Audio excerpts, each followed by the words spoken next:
My name is Trisha Oropeza with A Touch of the South Cleaning.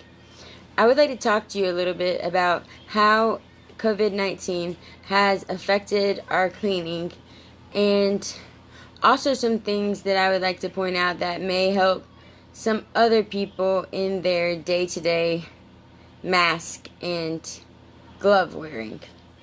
So, when this all started, we typically wore one pair of gloves, and in the bathrooms we wore one pair of these. Currently, we use two pair of these before we enter your house.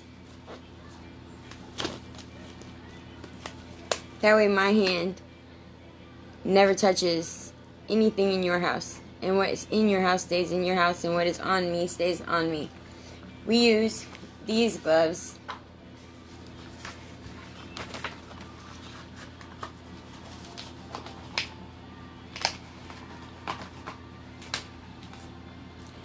over our other gloves to create a stronger surface, and this is what we use for your kitchens and your bathrooms. We also are doing daily temperature checks. Now, while we're on the subject of gloves, I want to explain something to people. I've heard several people explaining this same theory, but people don't seem to get it. So, I have on gloves. And I put these on before I go to Walmart. And I go in Walmart and I touch. Explain everything that's going on. Like, okay, so one of the guys in our... I touch everything. I touch everything with these gloves.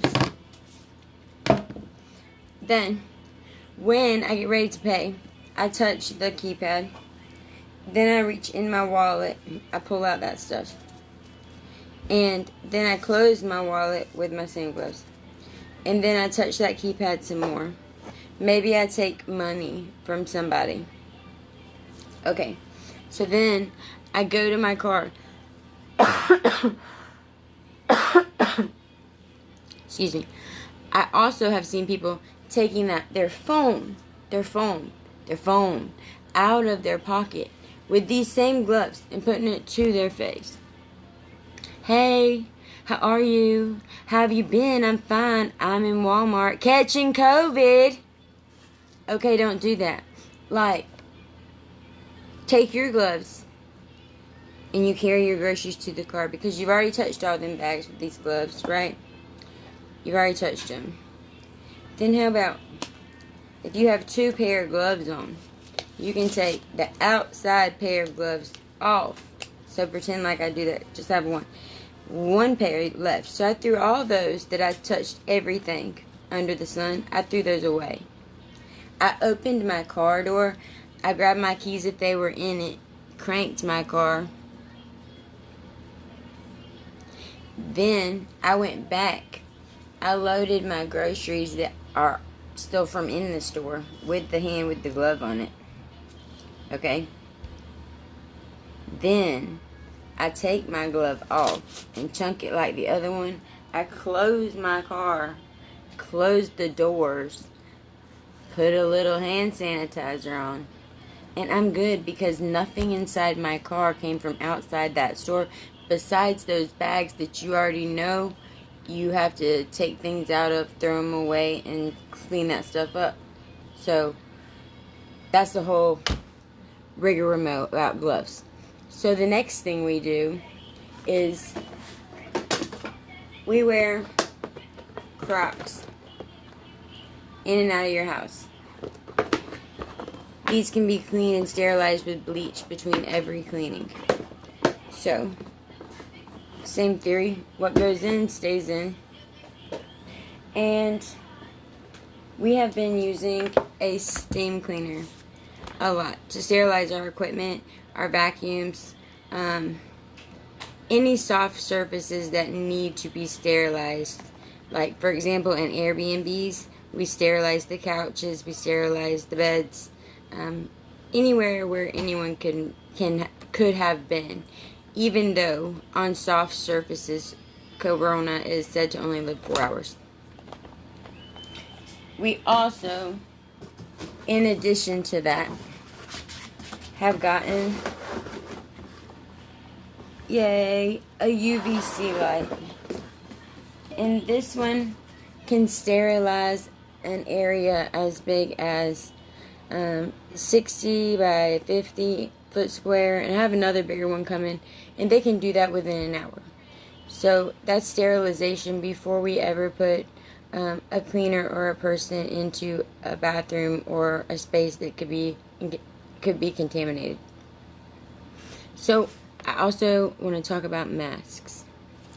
Now, we all know, where did it go? Well, dang. I always have to lose something.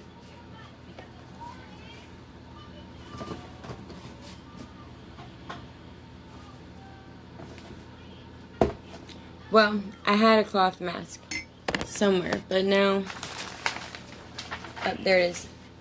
Okay, we've all seen these cloth masks that people are wearing everywhere, which I think is good, because even if it doesn't protect you, which it doesn't hardly protect you, it does protect other people from you. So now, if you were in a situation that you had 80% of the people wearing masks, it wouldn't matter who was sick and who was not sick, because we couldn't be able to pass the virus to each other. Okay? And I want to talk about how to properly take off your mask. You don't touch your mask in the store. You don't adjust it. You don't mess with it. And if you do, try to do it by the bottom. And know that you need to sanitize, or just try not to touch your mask or your face. When it's time to take it off, look, we're going to grab down behind the ears. And then we never have to touch the part of that mask that was not clean. We never have to touch the part that was not clean. So, and then you put it in a paper sack per CDC regulations. Now, I want to talk about another mask, because I've seen people wearing them. This mask. I have a love-hate relationship with these masks, because they hurt your face. And I wore these for 5 years working fiberglass. This is the problem with these masks. If I breathe here, and I light a lighter,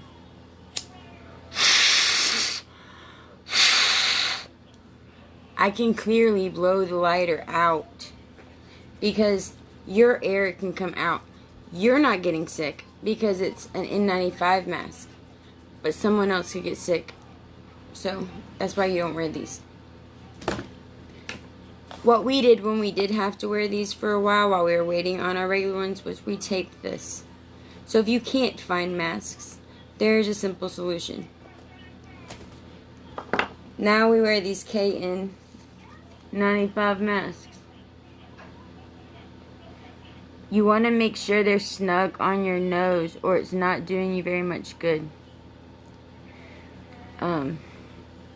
These seem to be more breathable. They're KN95, both of those. That means they can, that means that 95% of the smaller particulates can't infiltrate the surface.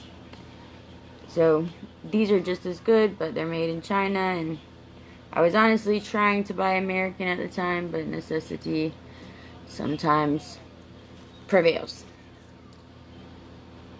So those are just some of the things that we've been dealing with and learning in our day-to-day running of our company. So if anybody has any questions or concerns or suggestions, please feel free to tag me or send me a message. Thanks. Have a good day.